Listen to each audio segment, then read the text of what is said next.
alarme 1202 soaria mais 4 vezes, mas a cada vez, a equipe em terra mantinha a calma. O cérebro da nave estava falhando, mas não estava quebrado. A águia continuava a cair em direção à Lua, mas o alívio duraria pouco. O computador podia estar voando, mas a pergunta agora era: para onde, exatamente, ele os estava levando? Com o sinal de Go de Houston, a águia continuou sua descida. Mas resolver o problema do computador apenas revelou um perigo muito mais visível e mortal.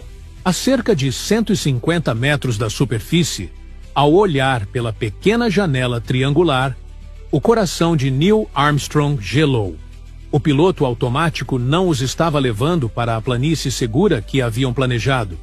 Ele estava os guiando diretamente para o meio de uma cratera íngreme, do tamanho de um campo de futebol, coberta de rochas e pedregulhos do tamanho de carros. Pousar ali seria um desastre. Com a calma que o tornaria uma lenda, Armstrong assumiu o controle manual. Naquele momento, ele deixou de ser um passageiro e se tornou o primeiro ser humano a pilotar uma nave em outro mundo. Com uma mão no controle de atitude e a outra no controle de aceleração, ele começou a voar a águia horizontalmente, passando por cima da cratera da morte, caçando, com os próprios olhos, um local seguro para pousar. Mas essa manobra de desvio tinha um custo terrível: combustível. Em Houston, o cronômetro final começou. Uma voz calma soou no rádio. 60 segundos. Isso significava que Armstrong tinha apenas 1 minuto de combustível restante, antes de atingir o ponto crítico onde o pouso teria que ser abortado. Mas Armstrong estava focado, em silêncio, procurando um lugar seguro. A voz de Buzz Aldrin era a única coisa que se ouvia na cabine, cantando os números de altitude e velocidade. O controle da missão prendeu a respiração.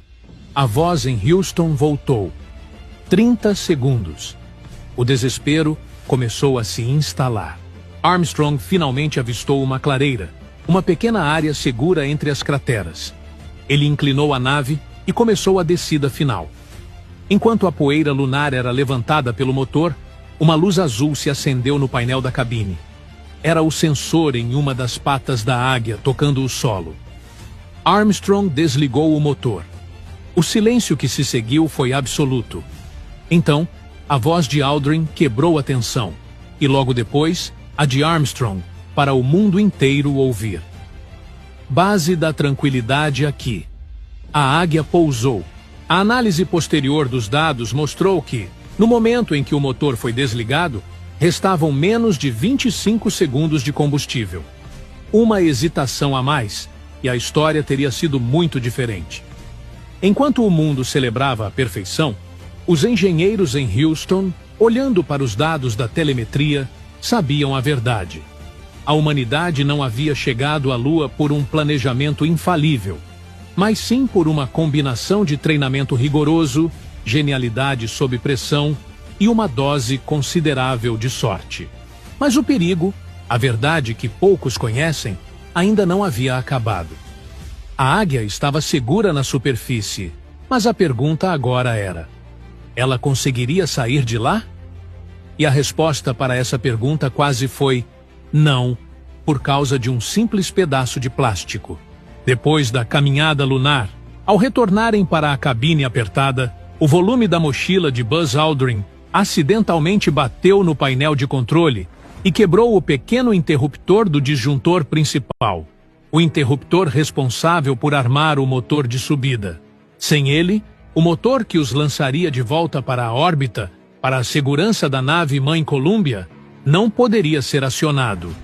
Por um momento, eles estavam efetivamente presos na Lua, condenados a se tornarem um monumento eterno a 380 mil quilômetros de casa.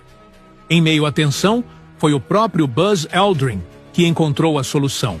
Analisando o circuito, ele percebeu que precisava apenas de uma ferramenta não condutiva para empurrar o pino interno do disjuntor.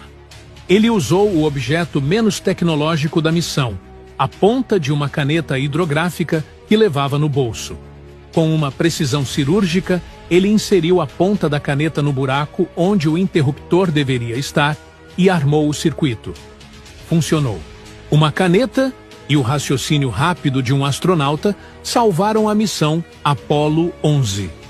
A história real do pouso na Lua, portanto, não é uma história de perfeição robótica. É uma história profundamente humana. É sobre sistemas falhando, sobre o caos do inesperado e sobre a incrível capacidade de improvisação de pessoas que se recusaram a falhar, usando sua inteligência para superar o impossível.